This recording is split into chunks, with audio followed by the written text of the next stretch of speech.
sirvo com alegria. Eu sirvo com generosidade. Eu sirvo com amor. Eu sirvo com honra. Eu sirvo com gentileza. Eu sirvo com respeito. E você, como você serve?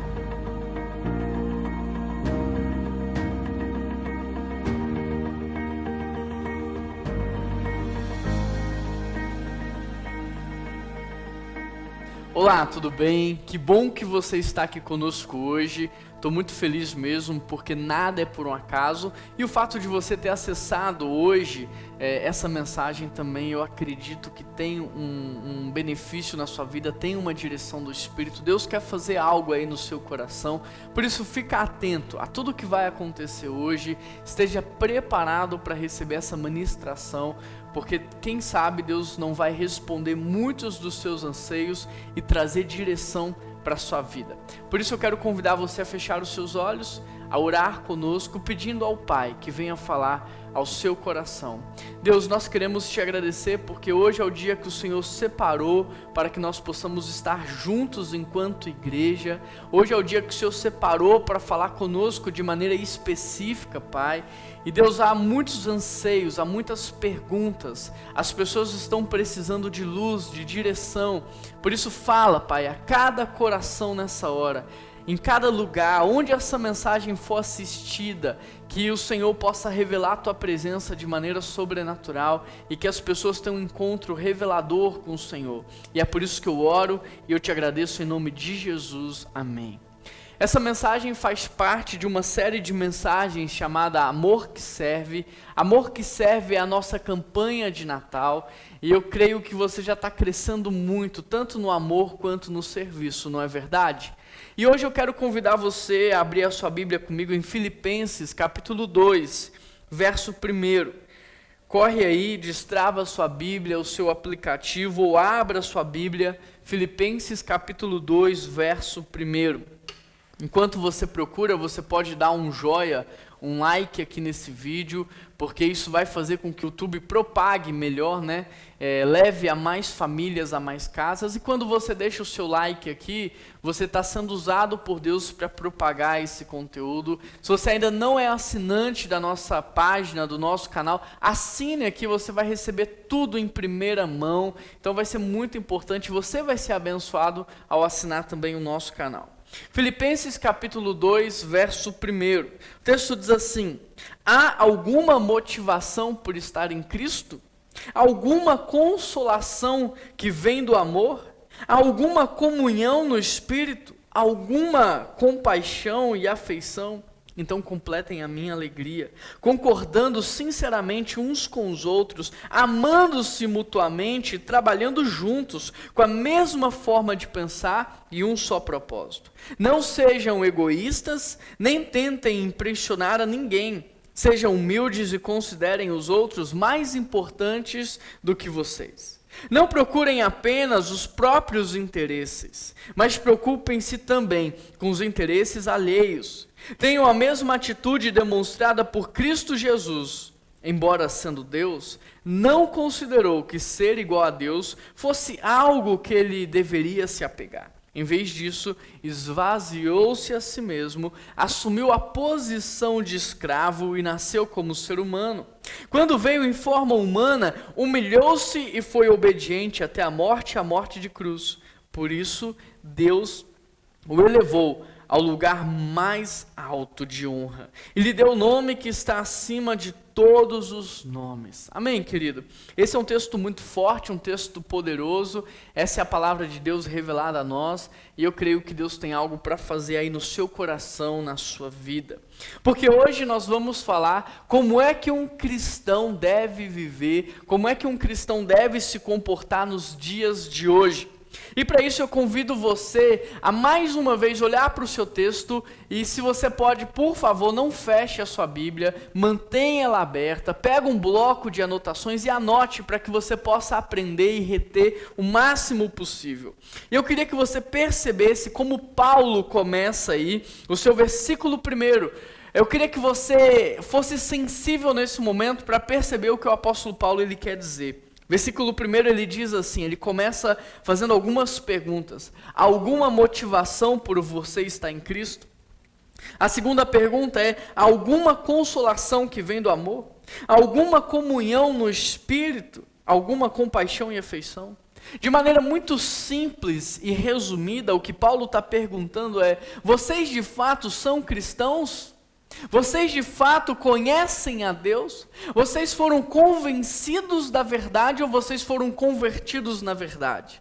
Verdadeiramente vocês nasceram de novo, foram redimidos, são lavados, salvos pelo sangue do Cordeiro? É isso que Paulo está perguntando aqui.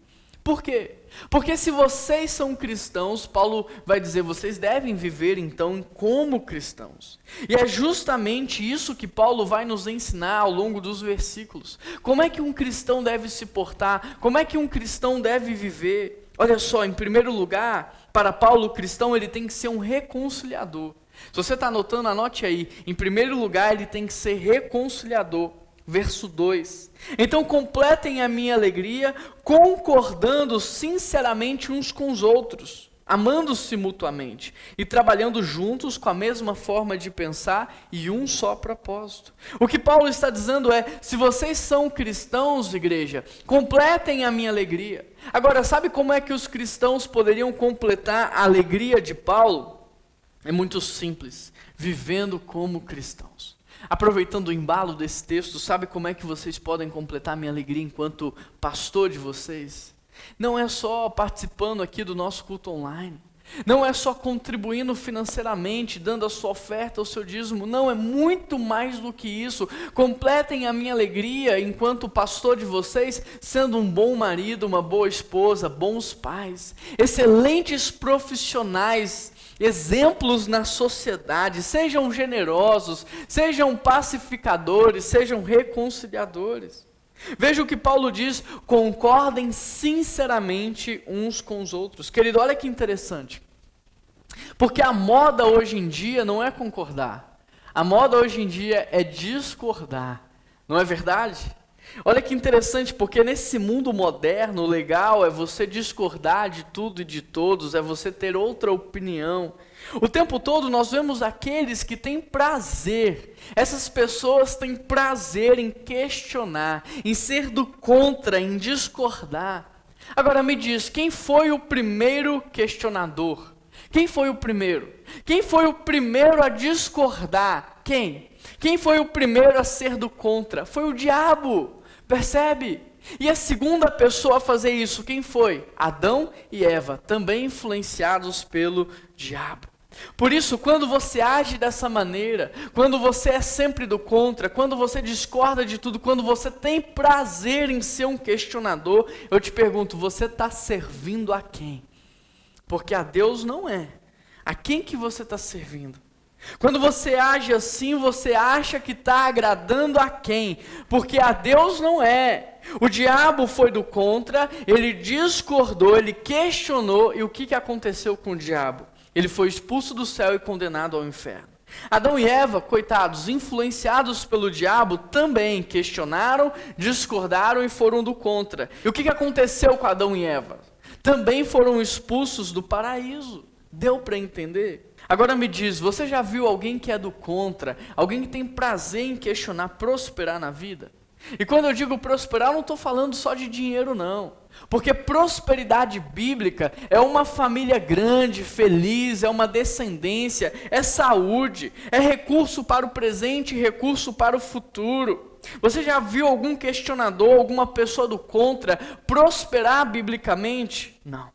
Essa pessoa pode até conquistar dinheiro de maneira ilícita ou de outras formas, mas prosperidade bíblica ela não terá, se não tiver o seu entendimento transformado, o seu comportamento alterado. Pessoas questionadoras, pessoas do contra, pessoas que têm prazer em discordar, elas tendem a terminar a vida sozinhos, isolados, infelizes, frustrados. Por isso, não se engane, não se iluda, não pense que você é inteligente, por causa disso você é assim. Não, isso é influência do inimigo na sua vida. Escute o que a palavra de Deus tem a te dizer. Filipenses 2:2, completem a minha alegria concordando sinceramente um com o outro, amando mutuamente um ao outro, trabalhando juntos com a mesma forma de pensar e um só propósito. Agora, Paulo não está falando aqui num contexto de ignorância espiritual. Paulo não está falando para pessoas que estão vivendo na cegueira espiritual, não. Ele está falando para cristãos que estão vivendo numa comunidade de fé. Paulo está dizendo isso para uma comunidade cujo pastor é o próprio Jesus Cristo e o dirigente é o Espírito Santo. Numa igreja onde Deus usa pessoas para dirigi-la. Agora, além de concordar sinceramente, Paulo diz, amem mutuamente, trabalhem juntos com a mesma forma de pensar e com um só propósito. Agora me diz, quem é que pode dar isso para a igreja? Quem é que pode dar uma só forma de pensar? Quem é que pode fazer algo tão milagroso quanto isso? Quem é que pode dar um só propósito para a igreja? É Deus! E Ele não só pode como Ele deu, porque a igreja é a sua noiva. A igreja é o seu povo, é a sua família, mas a grande questão é, uma vez que Deus já deu uma mesma forma de pensar, uma vez que Deus já deu um propósito, a grande questão é, você tem aceitado a forma de pensar da noiva de Cristo, da comunidade de fé, ou você discorda, ou você é do contra, ou você torce para dar errado? Você já tem a mesma forma de pensar que a igreja de Jesus tem na terra? Ou você ainda fica murmurando, questionando, como se você fosse mais inteligente do que Deus? Como se você soubesse mais? Como se você tivesse a solução para o mundo? Querido, se você não tem a mesma maneira de pensar que a igreja de Jesus tem, se você não tem o mesmo propósito que a igreja de Jesus tem, se você não ama como o texto bíblico diz que você tem que amar, se você não consegue concordar com sinceridade, o que você precisa fazer, sabe o que é? Não é sair da igreja. Você não precisa também se ausentar. O que você precisa fazer é entregar a sua vida para Jesus. É se render. É entender que você é servo. Você não é Deus, você não é anjo, você não é a quarta pessoa da Trindade. Não, você é um ser humano. É servo. É muito simples. Não faça como Adão e Eva, que pensaram que poderiam ser como Deus. Não faça como o diabo, que queria ocupar o lugar de Deus. Não, se renda e aceite a sua condição de servo. Só Deus pode te dar a mesma maneira de pensar que Ele deu para o seu povo, para a sua família. Só Deus pode fazer isso com você. Agora, Ele vai fazer quando? Quando você deixar. Ele vai fazer quando? Quando você se entregar. Porque enquanto você estiver resistente, impondo barreiras, Ele vai estar ali esperando uma brecha, uma oportunidade para que Ele possa agir na sua vida. Em segundo lugar, para Paulo, cristão é aquele que promove as pessoas. E no raciocínio de Paulo, para que nós possamos promover as pessoas, primeiro nós temos que combater o egoísmo e a vaidade. Olha o que ele diz no verso 3. Não sejam egoístas, não tentem impressionar ninguém, sejam humildes e considerem os outros mais importantes do que vocês. Paulo aqui, ele está combatendo o egoísmo e ele está combatendo a vaidade. Agora, deixa eu te perguntar algo. Você se considera egoísta? Você se considera egoísta?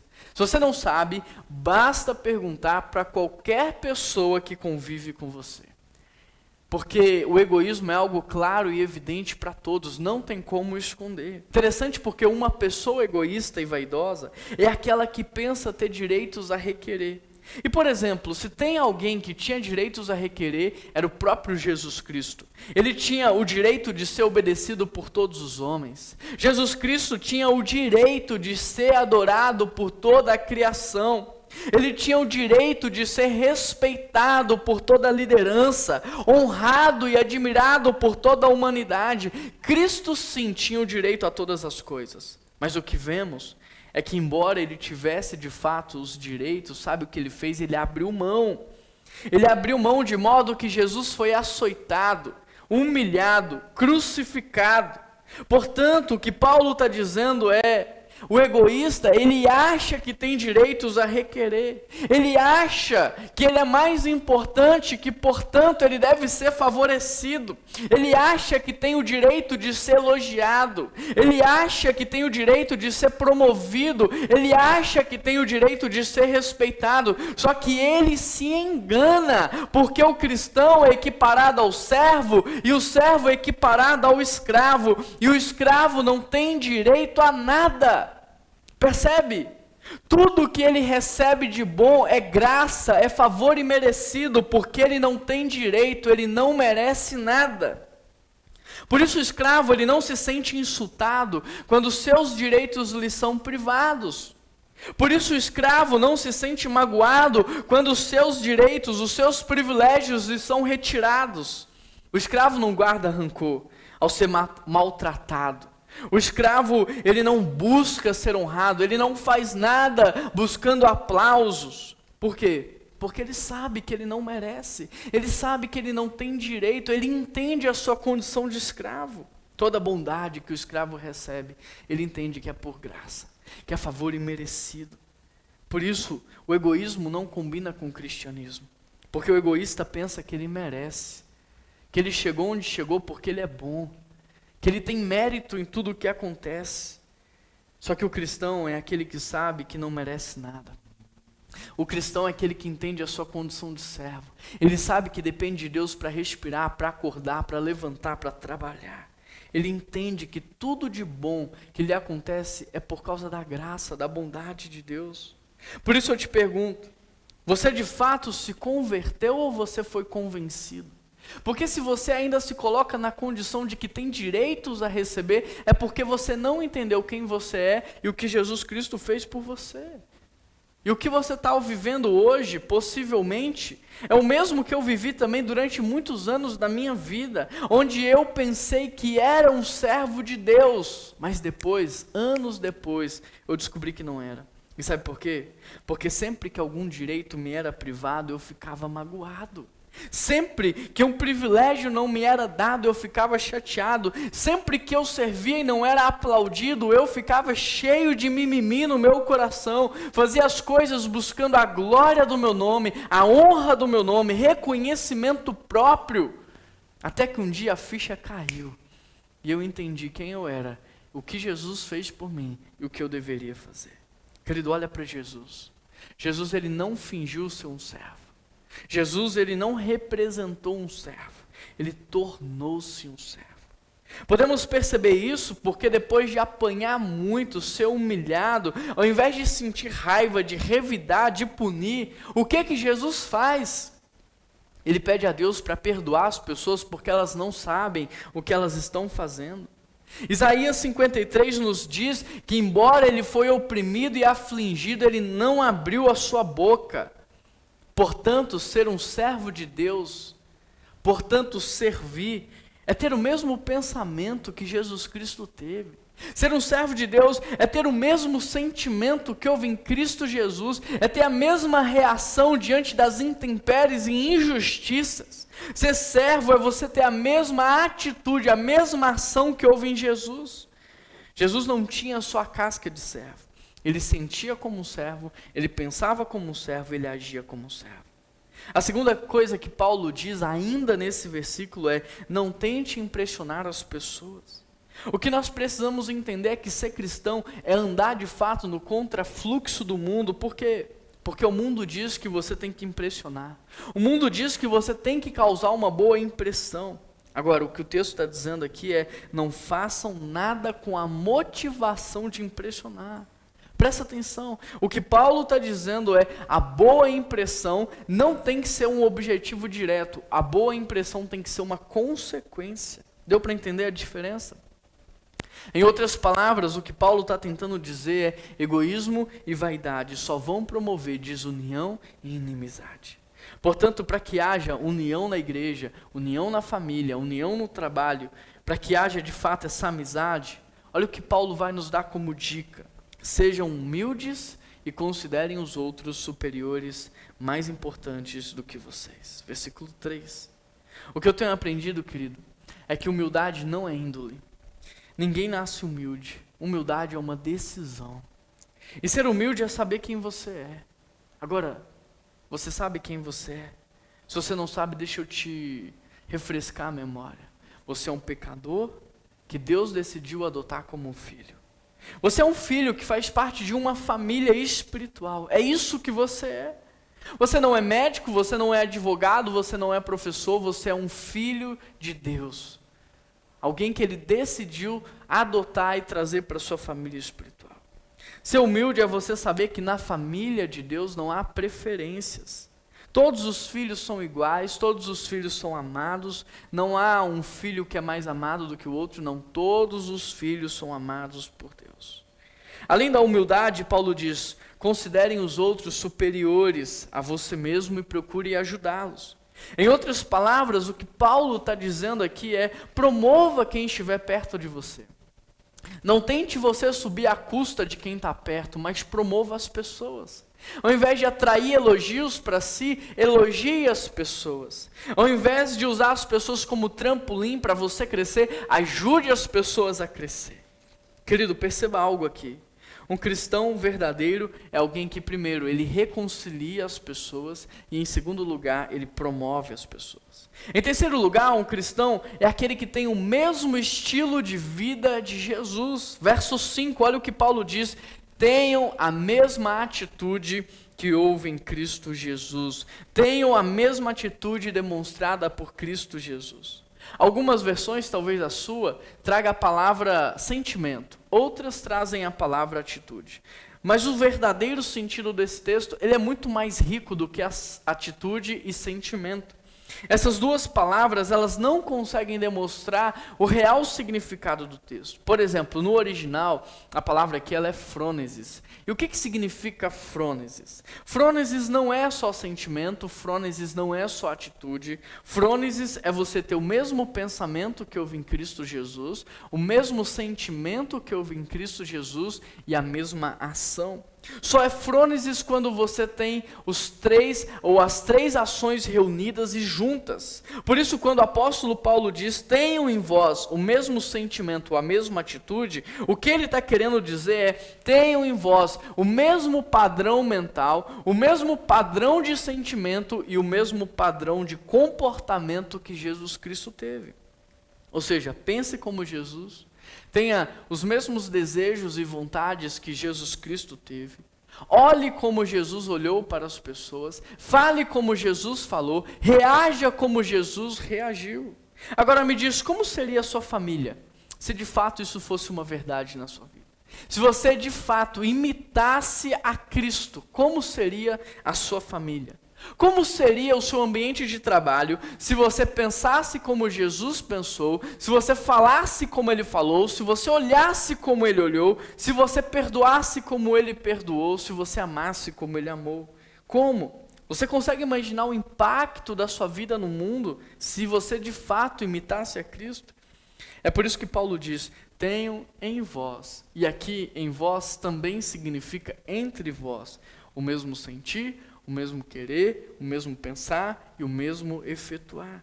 O que nós precisamos entender é que essa é a disposição de mente na qual nós temos que adotar. Essa é a disposição de mente que nós devemos ter. É com essa disposição de mente que nós temos que nos relacionar com as nossas famílias, que nós temos que nos relacionar com as pessoas que trabalham com a gente tem que viver na sociedade, é com essa postura mental. Essa é a disposição de mente que vai fazer com que a igreja funcione, seja luz do mundo e sal da terra. Essa é a atitude mental que vai fazer com que a sua família seja feliz e plena.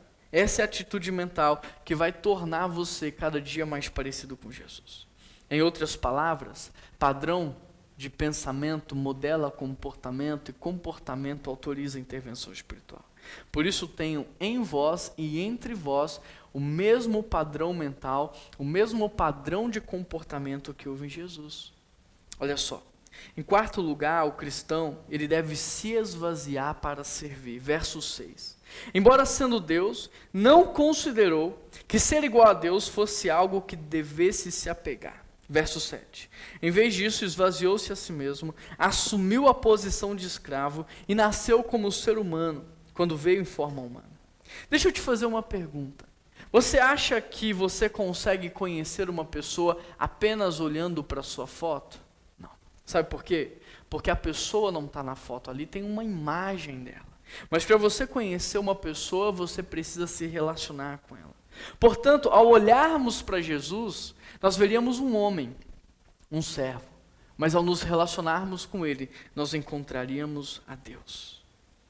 Agora, dá uma olhada na segunda parte do verso 6. Porque o texto diz assim: embora sendo Deus, ele não considerou que ser igual a Deus fosse algo que ele deveria se apegar. Jesus, ele tinha muitas coisas para que ele pudesse se apegar, mas ele não se apegou a nenhuma delas. Agora, e você? Você tem se apegado ao quê? Ao que você é apegado? Você é apegado a coisas materiais? Você é apegado ao seu passado? Você é apegado a títulos, a conquistas, a posses? Ao que você hoje precisa se desapegar para se tornar um cristão de verdade? O que você precisa se desapegar para se tornar um imitador e um seguidor de Cristo? Versículo 7. Ao invés disso, esvaziou-se a si mesmo, assumindo a posição de escravo, e veio como um homem. Querido, repare que Cristo desapegou e em seguida ele se esvaziou. Sendo Deus, ao invés de requerer os seus privilégios, ele deu os seus privilégios e ele ficou completamente vazio. A humildade de Jesus se constituiu no fato de que ele se esvaziava o tempo todo. Portanto, quer ser humilde? Aprenda a abrir mão dos seus privilégios. Quer ser humilde? Abra mão dos títulos que você tem. Quer ser humilde? Abra mão dos seus direitos. Porque humildade não é índole, ninguém nasce humilde. Humildade é uma decisão. O verdadeiro servo, ele não tem direitos. O verdadeiro servo não tem privilégios. O verdadeiro servo não tem bens. O verdadeiro servo, ele sabe que tudo vem do Senhor, que tudo pertence a Deus e que tudo é para a glória de Deus. Portanto, quer ser humilde? Comece a se esvaziar. Comece a se esvaziar e assuma a condição daquele que serve. Lúcifer era maior do que todos os anjos, mas ele pensou só em si. O que aconteceu? Ele caiu. Por quê? Porque o orgulho precede a queda. Adão era o rei da humanidade, mas pensou só em si. O que aconteceu? Caiu. Por quê? Porque o orgulho precede a queda. Agora, Jesus, sendo Deus, não se apegou a isso. Ele esvaziou-se, tornou-se homem e serviu. Percebe a diferença entre Jesus e todos os outros? Então me diz, você se parece mais com quem? Com o diabo ou com Deus? Com quem que você está se parecendo mais? Com o diabo que quer status, que quer poder, que quer autoridade? Ou com o próprio Jesus Cristo que se esvaziou, que veio como um homem e assumiu a condição daquele que serve? Porque, querido, é muito difícil você conseguir servir alguém quando a sua hora de trabalho é muito cara. É muito difícil servir alguém quando você se considera maior e melhor do que os outros. É muito difícil você se tornar um servo de verdade quando você pensa que é merecedor de tudo que tem, que tudo que você conquistou foi por mérito próprio. É muito difícil você se tornar um servo quando você tem títulos enquanto outras pessoas têm apenas nomes. Por isso, Jesus aqui nos deixa uma lição. Para servir, nós precisamos nos esvaziar. Para servir, é preciso deixar de lado os nossos títulos, os nossos direitos, os nossos privilégios. É preciso abandonar tudo isso. Olha o que o texto diz. Após ter se esvaziado, ele tomou a forma de servo. Só consegue servir aquele que se esvazia primeiro. O Filho de Deus, ele não veio na forma de Deus. Ele veio na forma de homem. O Rei dos Reis não nasceu em um trono, ele nasceu num berço pobre. O próprio Deus não veio para ser servido, mas para servir. O interessante é que muitas pessoas, elas querem ser como Deus. Elas querem ter poder, elas querem ter autoridade, elas querem ser como Deus. Elas querem ser seres angelicais. Elas querem ser o próprio Espírito. Só que Jesus fez todo esse processo para se tornar um ser humano, para se tornar um servo. Há uma grande contradição aí. Porque tem pessoas que quando entram na igreja, elas mudam o tom de voz, elas mudam o seu jeito, porque elas querem ser vistas como espírito, como pessoas mais espirituais do que as outras, como seres angelicais. O interessante é que enquanto o ser humano está tentando ser Deus, Deus quis ser humano, e não apenas por um instante, por um momento, mas o próprio Jesus Cristo tomou a forma humana por toda a eternidade. Portanto, o grande segredo do cristianismo não é tentarmos ser como Deus na terra, mas sim como Jesus, que embora fosse Deus, se tornou um exemplo de ser humano. Por isso a nossa meta não tem que ser a divindade de Deus, mas o exemplo de Cristo como ser humano. Portanto, nós não nos esvaziamos para nos tornarmos seres angelicais. Nós nos esvaziamos para sermos mais humanos, para servirmos mais. O que Deus espera de nós é que nós sejamos imitadores de Cristo, é que nós sejamos servos como Cristo foi. Em quinto lugar, o cristão, ele humilha-se para obedecer.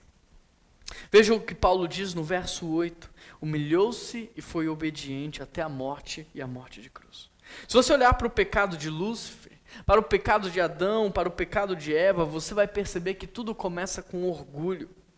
Eles não estavam satisfeitos com a posição em que ocupavam. Eles se achavam mais espertos, mais inteligentes, eles queriam mais. Por isso desejaram o lugar de Deus, eles queriam ser como Deus. Há um progresso aqui interessante na queda de todos eles.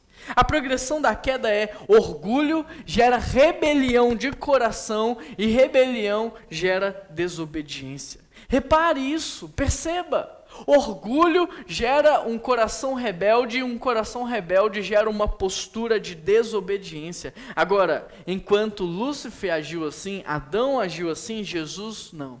Ele se esvaziou, ele se humilhou, ele obedeceu. Percebe a diferença? Adão experimentou orgulho, teve um coração rebelde e desobedeceu a Deus. Mas Cristo se esvaziou, se humilhou e foi obediente à morte, até a morte de cruz. Deixa eu te dizer algo. Um cristão, ele não cai, ele vai caindo. Uma pessoa não cai da noite para o dia, ela vai caindo. E a progressão da queda começa no orgulho. E aí do orgulho vem a rebelião de coração. E de um coração rebelde vem uma postura de desobediência. Por isso é tão importante você se humilhar. É muito importante que você se humilhe, mas o propósito da humilhação não é a vergonha pública. Você precisa se humilhar para obedecer. O propósito da humilhação é a obediência. O que nós precisamos entender é que não tem como obedecer se primeiro você não se humilha diante daquele que você está obedecendo. Não tem como você obedecer se você não entende quem você é, a sua condição. Não tem como. Todo ato de obediência é precedida pelo ato da humilhação. E normalmente, quem tem dificuldade para obedecer é porque tem dificuldade para se humilhar. Enquanto o orgulhoso, por se achar então mais inteligente, mais capaz, mais desperto, ele rejeita as instruções, rejeita os conselhos, rejeita as exortações, as ordenanças e até os mandamentos de Deus. Aquele que se humilha, aquele que tem um coração quebrantado, ele entende a sua condição, por isso ele ouve os conselhos, ele aceita as exortações, ele segue as instruções e ele obedece. Enquanto o orgulhoso está produzindo rebeldia no seu coração, e a rebeldia está produzindo desobediência, a humildade está gerando completa obediência a Deus. Jesus Cristo, por exemplo, se esvaziou, tornou-se homem, se fez servo e obedeceu até a morte de cruz. Em sexto lugar, não são os cristãos que se honram. Os filhos são honrados pelos pais. Percebe? Olha o que diz o verso 9. Por isso Deus o elevou ao lugar de mais alta honra e lhe deu o nome que está acima de todos os nomes, para que ao nome de Jesus todo joelho se dobre nos céus e na terra e debaixo da terra, e toda língua declare que Jesus Cristo é Senhor, para a glória de Deus Pai. Querido, por que Abraão, por exemplo, foi honrado se tornando no pai da fé? Porque ele obedeceu. quando Deus disse: saia e vá para uma terra que eu te mostrarei. Por que José foi honrado, se tornando o maior governador que o Egito já teve? Porque ele obedeceu a Deus. Por que Davi foi honrado, se transformando em um grande rei de Israel? Porque ele obedeceu. Por que Noé teve sucesso na construção da arca? Porque ele obedeceu. Por que Josué entrou na terra prometida? Porque ele obedeceu. Por que Paulo foi um grande teólogo? Porque ele obedeceu. Por que Jesus foi exaltado por seu Pai? Porque ele obedeceu. O que eu e você precisamos fazer hoje? Precisamos obedecer. Por mais que seja moda, a desobediência, a rebeldia, a discordância, por mais que tudo isso esteja na moda, tudo isso traz condenação para a sua vida. E quando você age assim, você não está servindo a Deus, você está servindo ao diabo. O que Deus espera de você é que você seja obediente, é que você seja submisso, é que você se entregue. O que nós precisamos entender é que essa é a nossa parte, agora o resultado vem de Deus. É Deus que honra seus filhos, é Deus que exalta os seus filhos, é Deus no tempo dele. Por isso, o que nós precisamos fazer hoje é obedecer, confiando que o resultado vem do Senhor. Em resumo, querido, o cristão é aquele que primeiro ele reconcilia as pessoas, ele é um reconciliador. Em segundo lugar, ele promove as pessoas. Em terceiro lugar, ele tem o mesmo estilo de vida que Jesus teve. Que estilo de vida é esse? Ele se esvazia para servir, ele se humilha para obedecer, ele não busca a sua própria honra, ele espera o resultado de Deus. Por isso, para fechar, amor que serve não é um comportamento. Amor que serve é um estilo de vida, é o estilo de vida de um cristão. Amém? Fez sentido para você essa palavra? Deus falou algo no seu coração? Porque eu gostaria de orar por você. Talvez ao longo dessa mensagem você ficou pensando assim: puxa vida, eu estou tão longe. Gostaria tanto de viver tudo isso que o Juan está falando, tudo isso que está aí na palavra. Eu queria ser assim. Eu quero orar por você, sabe por quê? Porque isso é espiritual. O mundo espiritual governa o mundo material. Se você deixar, o Espírito de Deus vai agir na sua vida e você vai ser um grande homem de Deus ou uma grande mulher de Deus. Então, feche os seus olhos aí na sua casa, eu quero orar por você. Deus, o Senhor sabe quem é que está do outro lado nessa hora participando desse culto. O Senhor sabe quem é que está sendo ministrado através dessa palavra. E essa pessoa está ali abrindo o coração para o Senhor agora, dizendo: eu quero, Deus, faz em mim a sua obra. Deus, que através do teu Espírito Santo o Senhor possa entrar nesse coração, que o Senhor possa entrar nessa mente. Por quê? Porque padrão de pensamento modela comportamento e comportamento autoriza intervenção espiritual. Então, Deus, através do teu Espírito, que o Senhor possa agir nessa vida, transforma essa vida, Pai. Quebranta, Senhor, esse coração, torna essa pessoa sensível à direção do teu Espírito. E que em nome de Jesus, essa pessoa se torne cada dia mais parecido com Cristo Jesus. Ó Deus, muito obrigado por essa pessoa que está participando desse culto. Muito obrigado porque aquele que começou a boa obra é fiel para terminá-la. E se o Senhor começou, o Senhor vai completar. E é por isso que nós oramos e te agradecemos em nome de Jesus. E todo o povo de Deus diz amém. Querido, nós teremos agora o nosso tempo de dízimos e ofertas. Aqui do lado está aparecendo um código de QR Code, basta você abrir a câmera do seu celular, aponta, você pode fazer a entrega da sua oferta e do seu dízimo, tanto por cartão de crédito quanto por boleto. Aqui também tem as contas da igreja, onde você pode fazer a sua transferência bancária. Que você seja generoso, que você possa honrar a Deus com os teus bens e que você venha fazer isso com muita alegria. Amém? E se você está nos visitando hoje, eu tenho um recadinho especial para te dar. Presta atenção. Alguma vez você já teve aquele pensamento assim: puxa vida, eu queria era recomeçar do zero?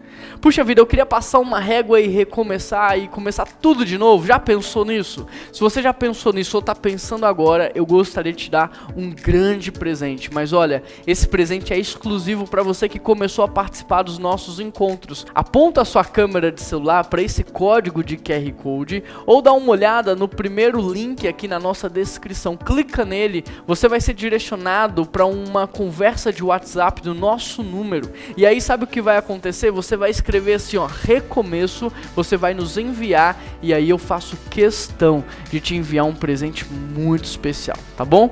Um grande abraço, que Deus te abençoe e eu te vejo em breve.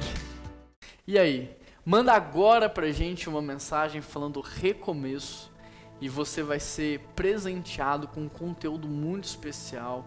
Você vai receber tudo isso gratuitamente e você vai ter a oportunidade de fato de recomeçar. Agora, recomeçar do jeito certo, do modo certo, com a motivação correta e experimentar o melhor de Deus para sua vida. Manda uma mensagem pra gente, recomeço, a gente vai enviar para você o material de graça, não tem custo nenhum e você vai ser muito abençoado, amém? Que Deus te abençoe muito, um grande abraço e até a próxima.